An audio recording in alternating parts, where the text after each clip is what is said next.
Okay, Yep. you ready? I hope you're ready. Do we want to do a hello and welcome to Digital I'm on Park? it. Right, you just leave it to me, and I'll. All right. Just right. You ready? Okay, All go right. for it. Hello and welcome to Digital Park, the podcast where your dreams are dunked into liquid nitrogen, shattered in front of your face, and your mate sweep them up. Brilliant. Nice. Well, That was phenomenal, Colin. Fourth blooming time. That's good. How are you doing today? Oh man, I'm really tired. It's been a busy week. It has actually been a pretty busy week. It has. I've got a lot of work done though. Oh, so much stuff. So, what did we do last show? What did we talk about last show? We talked about Mars. I know that Mars. much. Okay. And yeah. I made a bit of a blunder on Mars, by the fact that I thought it didn't have poles. Oh God. Turns out every planet has poles. Yes. So I got that one a bit wrong. How? I fail to understand how you came to that conclusion. Anyway. I must have separated Mars from Earth in some strange category Earth is a of planet. segregation. Earth was a planet where Mars is just it's just a ball of rock. Yes, That's Mars all. is a rock. Oh no, I need to stop clicking my pen. That's gonna get annoying. Oh dear. The news this week. Let's talk about that as Let's well. talk about that. You know what they did? What? They've only gone and gotten rid of Anne Robinson from Watchdog. Oh no. I turned it on. Or, no, actually, I saw an advert for it, and I saw this woman who's like young and not Anne Robinson, and I was like, nah. Anyway, She was a beautiful young woman who was definitely not Anne no, Robinson she was absolutely not Anne Robinson. in any way. I was so disappointed. You Oh, could do that in dear. TV shows, though. You can change the whole thing around. She's not a very good interviewer either. I watched the episode the other day. They got rid of Carol Vorderman from Countdown a while ago. I forgot about that for, I don't know who it is now. It's some girl called Rachel. Oh, yeah, that's the one. Who is it? What's her name? Right, maybe I should search it. Ooh, Now first- we're going to look silly. Ooh, what am I doing? Countdown. I managed to put a 5 in there, actually. That's quite impressive. It's Rachel Riley. That's the one, yeah. Yay. I like that it's hosted by, Nick off The Apprentice, though. Right. What else we got? What else have we got? Oh, man. I feel like we should go back to right? Countdown quickly because I really enjoyed that show. That's a nice Tnetennba. Tnetennba. Yeah? Anyone? If anyone hasn't seen that, it is when Moss from the IT Oh, don't crowd ruin goes, it. Don't ruin it. That's No. the punchline, mate. You can't give that away. You Just can't. explaining that. God, If you stop stuttering so much. if you haven't seen the IT crowd, then you're at fault here. Yeah, that's what we've established. That's it, really. So go and It's- watch that. It's probably on Netflix, and if it's not, it'll be on some other thing. So there we go. Then go and watch Moss. Wow, Moss. that's fantastic. That's great, Ollie. You managed to get the main character's name completely wrong. Spoilers, I haven't seen the show. Oh. Then you can look up the YouTube video of Moss on Countdown. Yeah, then do that. Watch every single episode first, and then you can go and watch a 2-minute YouTube video. Oh, Rachel Riley lasted a total of 6 weeks on Strictly. Nice. Bruce How long does it Forsyth, run? on the other hand, lasted several years. Wow. Wait, was she a host? No, Rachel Riley wasn't a host. Okay, Bruce good. I was just Forsyth checking. was. Yeah, no, Bruce was.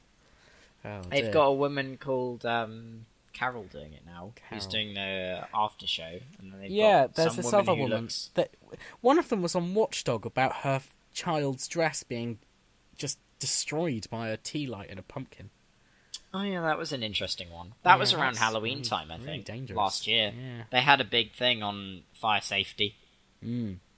and especially in Halloween costumes, because some of them now are apparently fairies and things. Yeah, the problem with Halloween costumes is they're often really drapey and they just sort of flow quite a lot.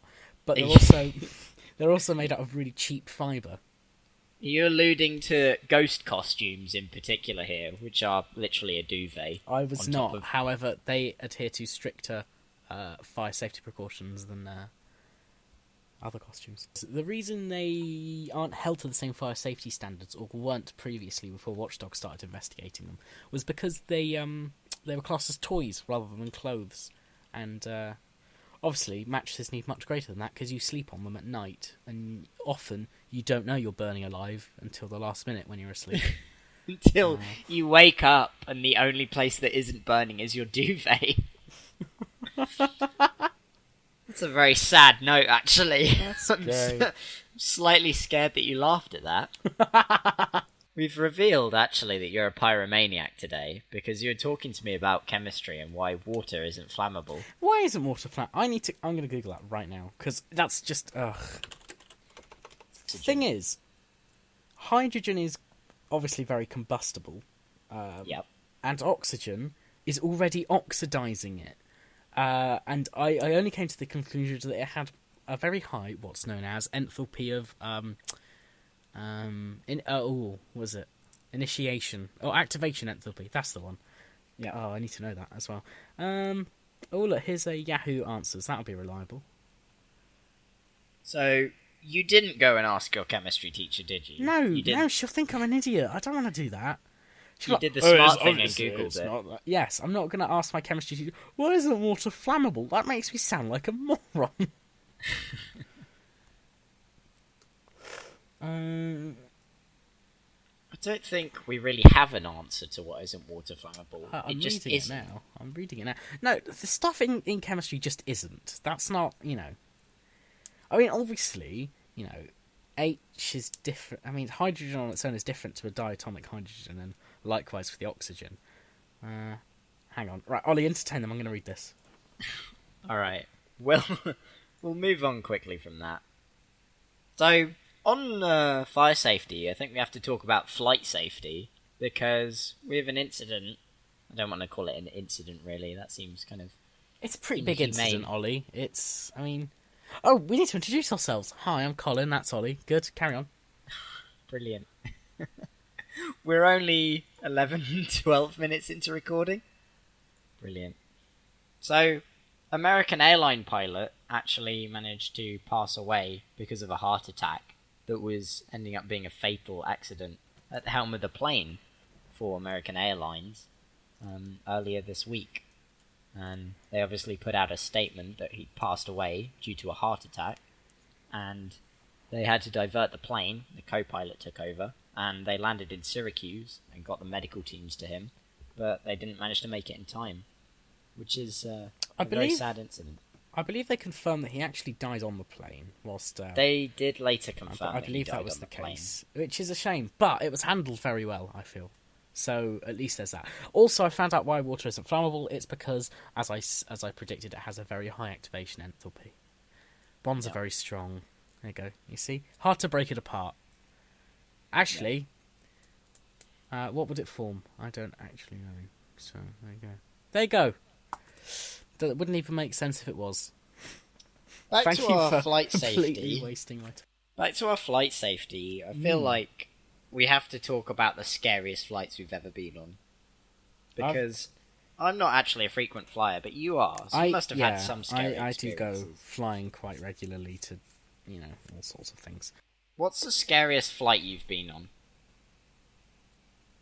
I think it might be... I'd like to reinforce the fact first. Flying is incredibly safe. So, the most exciting thing that's ever happened to me is when we were coming in to land at a small airport in a relatively small plane. There was a bird on the runway, and so we had to very quickly abort the landing. There you go. That's the most exciting thing that's happened. That is the most exciting thing that's ever happened to me on a plane. In all of your years of travel. That, or I got like a free extra snack or a free extra Diet Coke on a flight. That was great. I think the Diet Coke is really the only thing that's safe on the aeroplane to consume. I've had my fair share of in-flight meals, and they've all been horrible. Well, you see, you need to know what to do. You need to have the food science smarts. Take your own lunch. That's the food science smarts, I think. Take a packed lunch. Just take some sandwiches. Have a picnic. Lay out a blanket on the floor. Everyone gather around. Wrap them in tin foil. Yeah. Yeah, that won't beat. I won't tell it. That won't. alert anyone at a security at all. You got tinfoil packages in your bag. Oh, I wonder what's in there. No. Nothing. It's just sandwiches. Yeah, it's the jam sandwiches. Jam sandwiches. Oh man, I haven't had a jam sandwich in ages. Imagine if you got arrested through airport security for having jam sandwiches in the You are tinfoil not bag. allowed this jam. Please hand over the jam. They took it out because it's fluid over 50 millilitres I of hand suppose- luggage. Does jam class as a fluid? It's viscous enough to not be a fluid, so Well, it's not a solid, is it? So I guess it's just a very viscous liquid. yeah. There you go. Food science. Pretty sure you'd set off the metal detectors in the airport with some tinfoil. Only if you had it in your pocket. I just like the fact that they could take out the jam sandwiches, take them outside, and put them in an incinerator. Oh dear. There could be anything in those sandwiches. What, Could what be a cranberry waste. jam, Could be. blackberry jam. Who knows? What if they're just completely crazy and they go for elderberry? Elderberry. Elderberry jam. I That's know. extreme. That's crazy. Wow. As a Brit, when you have a scone, not a scone, because we're not at savages, when you have a scone, do you put the jam on first or do you put the cream on first? Ooh. I think that it's jam then cream, so the cream's on top. And you're wrong, and I can tell you exactly why. Why? Because the scone... Okay, obviously it needs to be Cornish cream, you know? Yep. That thick stuff, right? You put that on first, because there is no way in hell you are getting a nice little layer of jam on there, and then sort of really scraping on the cream off of your spoon on the side. The jam's just going to go everywhere, right? Because the jam is far more runny than the cream, the clotted cream. You stick that clotted cream on, and then you just dollop some jam on top. All hunky-dory. Brilliant. That's exactly how you do it. Or you do one on each side and make it into a sandwich if you're just some sort of animal. I haven't had a scone in a long time. No, I feel like there are common misconceptions about the British, in which we eat scones all the time, as in like some regular snack. we do legitimately run on tea, though. That's Yeah. lots You of... had a mango iced tea earlier. I did, yeah. That was not that great, actually. It was really not actually that good, it turns You were out. faking it when you said it was good. No, I mean, it was good. I wouldn't have it again, though. So it was the caffeine talking, really, is what we're saying. You know, it might have been. Just like a horrendous drug. You were talking a lot. Caffeine's one hell of a drug. Well, there were 22 grams of sugar in that entire bottle. How big was So, the bottle? It was Like, 500 ml. okay. Anyway.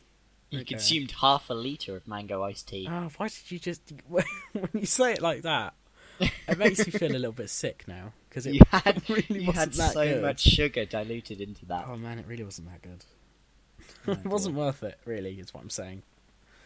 Oh, Can we man. go from one British thing to another in talking about Top Gear? Oh my god, yes we can. Oh, I don't know how well it's going to go. You know what, I'm staying hopeful because Jeremy Clarkson, obviously, for those of you who don't know, who live under a rock or in America, basically, he punched a bloke in the face and got sacked from Top Gear in the BBC. Now he's got a new car show for Amazon Prime, and they spent millions on it, and it's incredibly expensive a show to make. And he posted a picture to Twitter, not YouTube. I don't know why I said YouTube. Posted a picture to Twitter showing the entire crew. Ollie, I've put this in the show notes if you want to have a look. Yeah. You got a bunch of people back there. Got some lorries, and there's the three cars. There's the La Ferrari down there. There's what is that I actually? feel like we should be able to distinguish these. Oh, it's a McLaren P1 and a Porsche 918. There you go. There you go. Oh yeah, Jeremy's standing in front of the McLaren. Rich has got the Porsche, and James has Yep. the Ferrari. Because obviously the La Ferrari, La translates to the. Yep. It's Italian lesson for the day, or French. It depends. I think it's Italian actually, because obviously Ferrari's Italian. Can you tell how much I know about cars here? Is that coming across? Ferrari is Italian, yes. Ferrari is Italian. They got a jib, look. That's nice. Yeah. Bit of camera kit. Yeah. It's a very big jib, actually, in that picture. If you haven't had a look at the picture, please go and do. It is fantastic. It's pretty exciting. Although top right corner, it's totally someone's thumb over the lens. I'm more interested in Jeremy Clarkson's Twitter picture, which, if you're on the link, you'll happily be able to see, which is him wearing some weird squiggly glasses, and they make your eyes look very squiggly. Oh, here's an exclusive. 1 hour ago. Sorry, this is really important. I did say at the beginning of the show I'm going to try and not interrupt you as much, but this is incredibly important. Breaking Jeremy news Clarkson, just in. Jeremy Clarkson has in fact tweeted just an hour ago. The show will in fact not be called Gear Knobs. Oh, which is a shame, really. That brings up a point. What are they going to name the show? Because there was the whole debate over the fact that Top Gear as a name was copyrighted and not owned by Jeremy Clarkson. Well, he sold the brand Top Gear over to the BBC, and obviously they've sacked him, and they're going to keep Top Gear running with Chris Evans and I don't know, some woman. Oh, that's going to be another interesting. thing. I don't know. It's probably going to be awful because I don't really like Chris Evans that much. They went out to Facebook or Twitter, was that, and appealed for some presenters. That's right. They're auditioning members of the public. Yes, they had an open application for it, and it sounded rather bizarre reading it. It was basically, if you enjoy presenting things and have a passion about cars, come along and we'll hear your audition. And that was it. Yeah. So, it was... it seemed slightly desperate from where I looked at it, as in they needed to fill the void that was Jeremy, Richard and James leaving Top Gear. Yes, they do. They did need to... They had Chris Evans, and he didn't quite fill the void as well as those three. So it is quite the void. I mean, I have to say, I think you can't take away one of them without the rest going. I think they definitely made the right decision going with him. They are a trio as well. There's no way that they can all stand on their own as car show. No, that's right. It's quite remarkable that they went with him. Frankly, I wouldn't have. But anyway, what are you going to do? I think each do their own thing, but together they do something that they all really enjoy. And they'd rather do that together than go off and do a small thing that they're maybe not as well known for. It's magical, really. It's pretty magical. Yeah, it's the perfect combination, I think. Yeah. They've kept it going for so many years, I don't think it's going to change. And I think the viewers are also going to follow with them. I think they're going to come along as well, because where else can you go to see the three of them doing motoring? Well, exactly. Amazon Prime, that's where.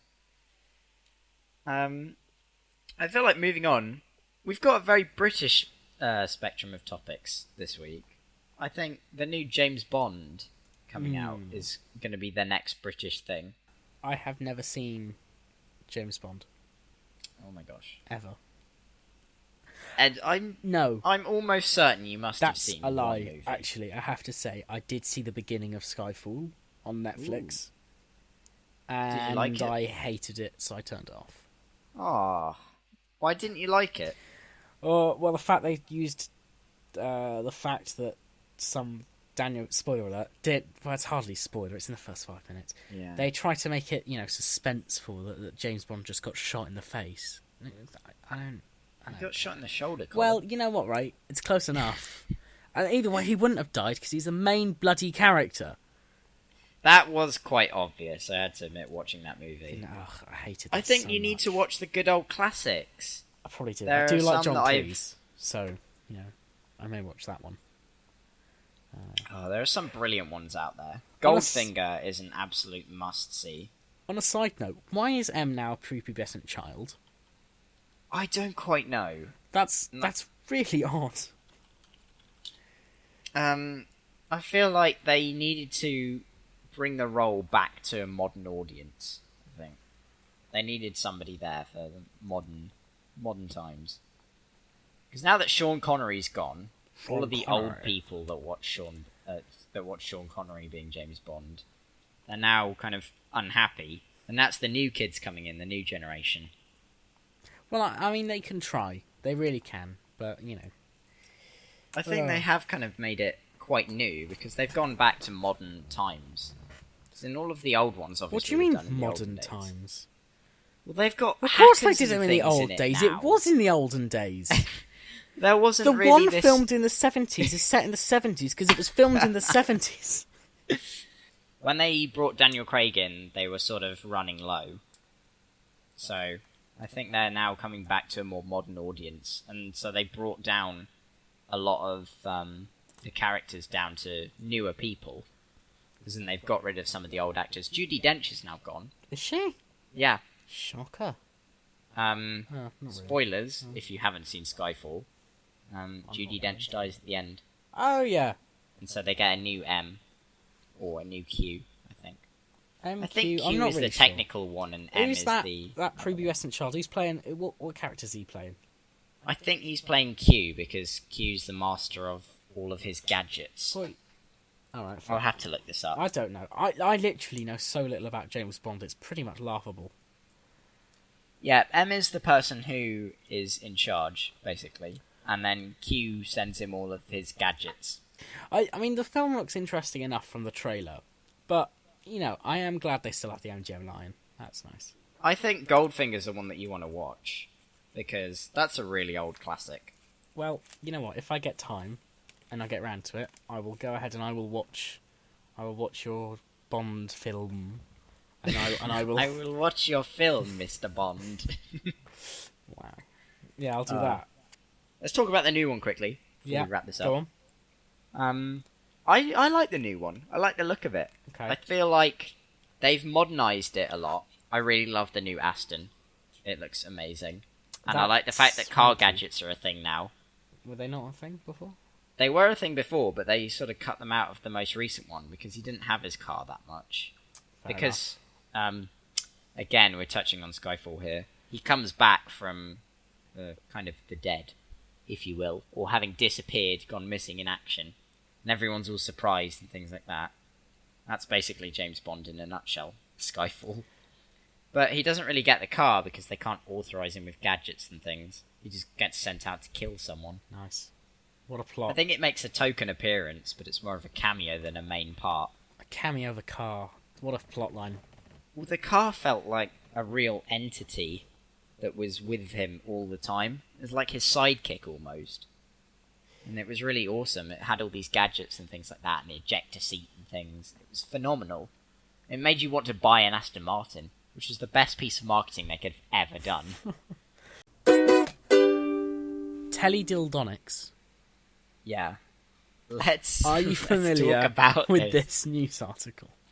Do you want to explain what Teledildonics are? I would love to. Go for it. So, there is an Ars Technica news article here that is talking about a patent trolling, and it's to do with Teledildonics, which is one hell of a name, and it is essentially like a phone call or Skype, but for doing one's business. Yes, I believe with a real doing person. one's intimate business with another person. Yes, it's like it's not Just really say it, like Colin. anything. It's just it's really weird. Anyway, Just say it's about sex, Colin.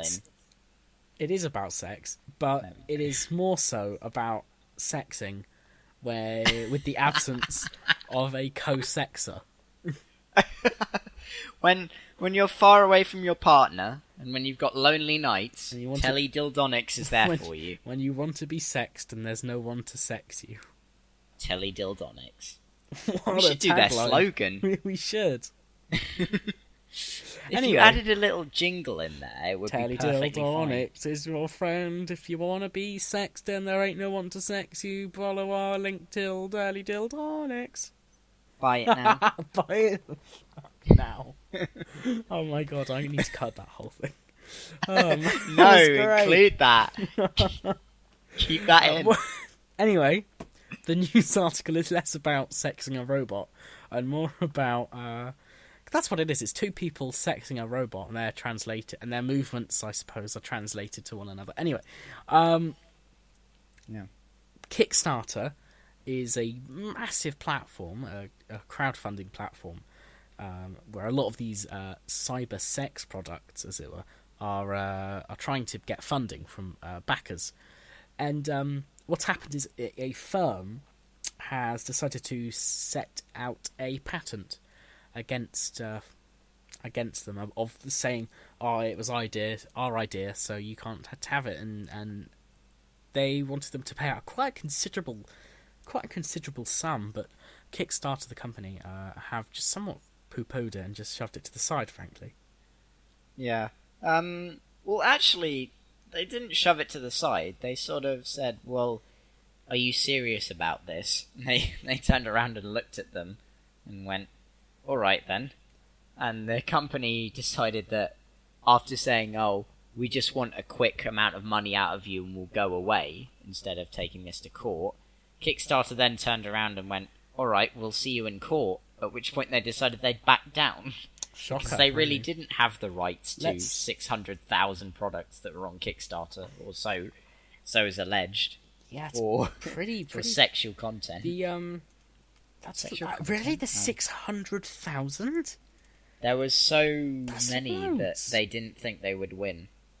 Wow, that's absurd. I'm not sure if that counts items on Kickstarter or the amount of infringing patents that they had, as in, you patent every part of your device, so maybe they patented the movement technology and things like that in these Teledildonics. Well, I'm looking at the patent now on Google Patents, which is a fantastic service if you're interested. It's got, I think, every single US patent they've ever done.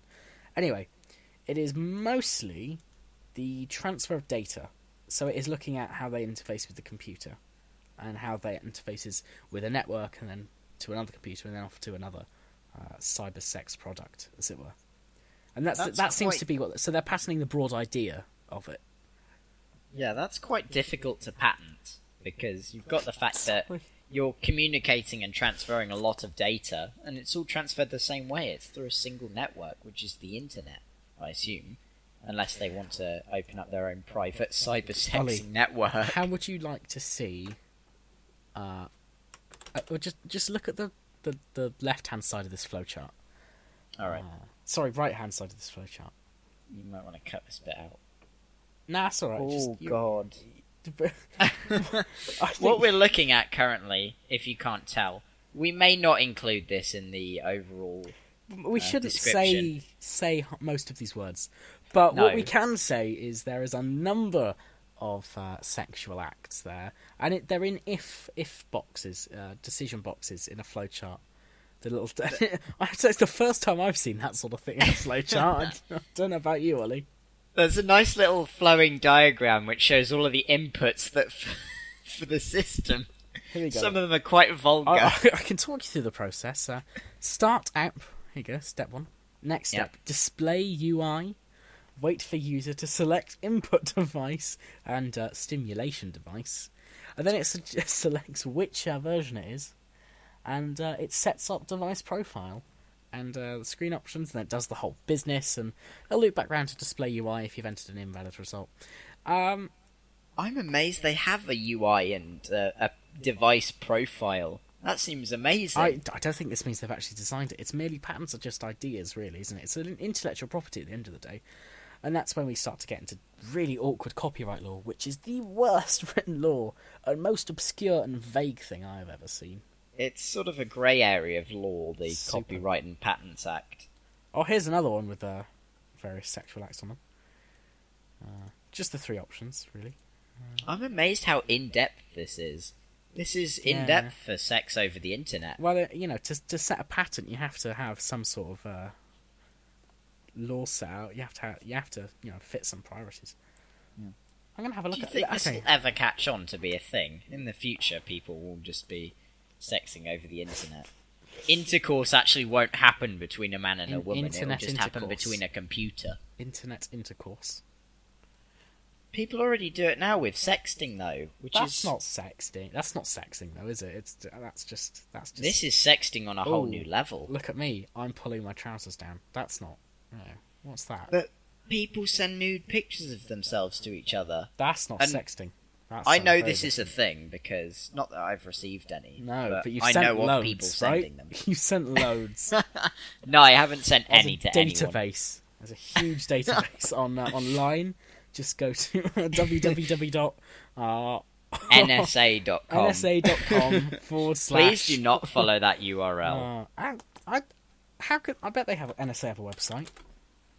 They must have a website It's with N- just it's open NSA.gov. databases. NSA.gov. Oh, of course it's .gov. It's always .gov. Yep. And there's a picture of Obama. Okay. They photographed him plenty of times. Oh, well, we photographed you as well, Ollie. I think Snap. as the future's progressing, as times are progressing in technology, we're finding new ways of communicating, aren't we? And I think selfies are the next level of communication. Some people don't even send text, they just send selfies with comments attached to them. Yeah, but I call those people dumb. Emojis are pretty popular, aren't they? Ooh, let's talk about a certain emoji that's made their headlines recently. I don't even know if this is even legit, but I'm going to talk about it anyway. Just give me a sec, I'll find the article.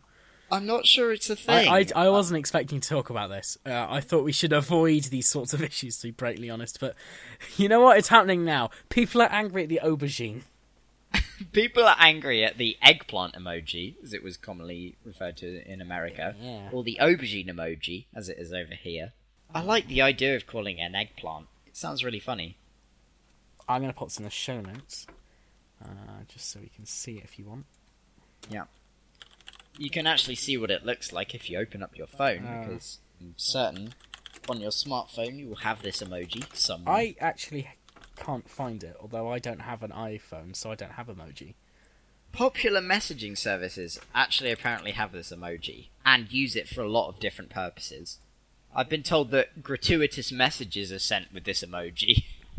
So, there are clearly some sort of instances of connotations of sex, which is what the article links to. It's talking about how women are sort of segregated by this emoji. It's oppressing on women because it looks like a penis.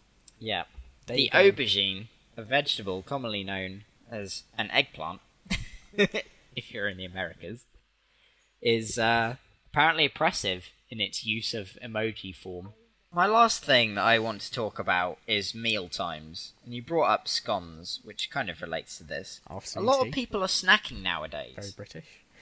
There's a thing. There's a diet out there apparently where you only eat when you're hungry and you just ignore meal times. But I think my day would collapse. I feel like I'd be eating just in really the middle awkward. of important meetings and things. Yeah, I mean it's just sat there. You're like, oh, time to eat some food. Then you just You'd crack be there out on like the bus some with a crackers and packet of cheese. crisps. You just sat there, crackers and cheese. So you're talking to someone. You'd be like, I'm sorry, do you have to do that now? And say, yeah, new diet. Sorry. No, I'm really hungry. I'm really hungry. It says I should eat anything whenever I want, so... So gonna... people love eating sounds on the internet. You should do that more. I think the issue with eating everywhere and snacking in general is that you have to have the appropriate kit with you. If you wanted to bring out some cheese and crackers, you'd have to have a full cheese board and a knife. Yeah, that's right, because you can't just have, like, you know, a little knife and cut it off a little bit, like plaque it, perhaps bring a little bit of plastic wrap, perhaps wrap a bit of cheese up and pop it in the fridge, and then get it out, cut your cheese on your hand, you know, just slice it off there. It's a very delicate process. You can't break cheese. You can take a whole bite out of cheese. No, that's wrong. You shouldn't do that. I think you'd also have to transport the crackers quite safely, wouldn't you? Let's work on the assumption that you have a bag with you wherever you're going. Bag of whether crackers. you're on the train. Oh, a bag. You're going Okay, to like a satchel or a briefcase or a laptop, a bag. Yeah, that you carry things in, and you carry your lunch in it, and your case. pens and things, and the blue tack that you're going to stick the guy's stapler down with that works in the office cubicle next to you. The super glue. Yeah. Oh, that reminds me of a fantastic episode of The Office, the US version. Sorry, I'm sidetracking. Go, yes. Carry on with the food debate. On a side note, you should watch that. Do we have to discuss food every episode? I feel like it's fundamental to our society, food. I feel like snacking is a big issue, though, because people are, in the world, I think, getting a bit larger. That's not. That's undebatable. That's a scientific. That's debatable fact. in Western society, I think. Yeah. Because... No, not in Western. It's not debatable in Western society. It may be in I think there's Africa. two mindsets. There's one mindset that you can eat whatever you want. And then there's another mindset that you need to be fit and healthy and that you should look like everyone on TV. And then there's the people who just don't care, really. What about do whatever they want. What about I'm trying to remember his name. I think it's Eric, perhaps. Eric Pickles. That's the one. Eric Pickles. Yeah. What about Eric Pickles? Eric Pickles is quite on TV quite a lot. What's his viewpoint on eating? I think he's conservative. In his diet? No, certainly not. He looks slightly conservative, if you know what I mean. Do we talk about the Polish priest who got fired from the Vatican, effectively? He got laid off and his priest duties were taken away from him by the Vatican by coming out that he was a homosexual. Wow, I just fumbled that so bad. Good job. I think we should not talk about that, not only because I haven't seen it, but because someone's going to get angry. Yep. So let's just say you are entitled to your own beliefs, but don't be a dick. I said cut that out. But... Oh, okay, we could do that as well. Let's do that. That seems better. A better plan. Oh, dear. I think we're about done, maybe. I've know. gotten on my note sheet. I've think just on write this? 45 minutes. Christians. There we go. Cut out all the Christians. What a Now fantastic. that's something Cut out all the we need to Christians. get rid of. I think Julius Caesar tried that one. Yep. Yeah. Didn't go very well. Yep. They're still here, so clearly it didn't work. Not saying it's a good thing, obviously. I think he shouldn't have done it. It's wrong, and it's not very nice of him. I think it was cruel. There you go, I said it. Killing people with lions is mean. Shocking, isn't it? Shocking in today's society. Who would have thought that killing people by making lions maul them is not very nice? It's inhumane. It's not a very nice thing to do. The lions probably loved it though, so swings and roundabouts. The lions were quite happy in the Colosseum. Keep Peter happy and everyone's happy. So actually, weren't the lions in the Colosseum slightly starved to make them hungrier to fight? only the days before the thing, because they need to make them nice and fit. So they need to keep them fit and healthy, so they've got lots of muscle and they're ready to tear people's heads off. To tear into those Christians. Tear into those Christians like a fat man in a cheese factory. I'd like to condone that we do not support lions eating Christians. I do support people eating cheese, though. We absolutely do condone cheese. Cheese is great. Oh man, cheese is one of those weird things that, like Marmite, you either love the idea or you hate it. The fact that your food is literally mold. No, that's wrong, because there are two types of people in this world: people who like cheese and people that are wrong. I don't care if you're allergic to cheese. If you still quite like it, then that's all right. You're still in the cheese is good camp. If you're lactose intolerant, but you still think cheese is good, then you can stay in that good cheese section. But it's like there's people who like chocolate, people who don't like chocolate. Why don't they organise cheese in the supermarket by the country of origin, or like the strength? Maybe? Because it's not freaking Waitrose, Ollie. It's not Waitrose, right? They don't have time for that. They just get the cheese in the fridge, and then you come along, run your greasy, grubby hands all over it, take it, shite in your basket, and then just walk out. Paying for it first, obviously. And then you go home and you strolling down the street with a basket full of cheese. Oh man, everyone's happier after some cheese, apart from lactose intolerant people. You go and fetch the crackers on the way out past the door. Free crackers! No, they're not free, Colin. That's not how a supermarket works. Really? I've been wrong this whole time? You're supposed to pay for things. Really? You take it to the counter up at the front and you say, "Here's my basket full of cheese and crackers." Pay with what? Chickens? No, you pay with something called a card. A card? Yes. Crazy youths and their technology nowadays. I want to be able to pay with my mind. As in, I want to think that's so the amount that I give somebody. Oh my god, and that's then a horrendous just idea. magically appears on their card. That's an awful idea. What if you accidentally think it? What if you accidentally think, oh, hang on, let me just give £1,000 to Ollie? Oh, crap, no. What's happened to my bank account?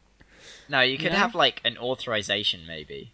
Maybe you How get a so? text message that authorizes it. Okay, so why don't you just use Apple Pay Yeah, that's a. or that's a Android problem. Pay, which is coming out later this year in the UK? On second thought, this wasn't It's a great really idea. stupid idea. Thank you very much for joining us. This has been Digital Park. Oh no, we're not meant to do that, are we? We're just meant to end it. No, We're just meant no, to. you don't just end it. We just you meant. have to Yeah, say, no, that's you what ha- we did. That's what we did last time. We just sort of No. cut we just cut it. You have we to just- say thanks to the listeners. Well, we can say thanks to listeners all we like, but at the end of the day, we just need to cut the sentence halfway through, and there's no two ways about it.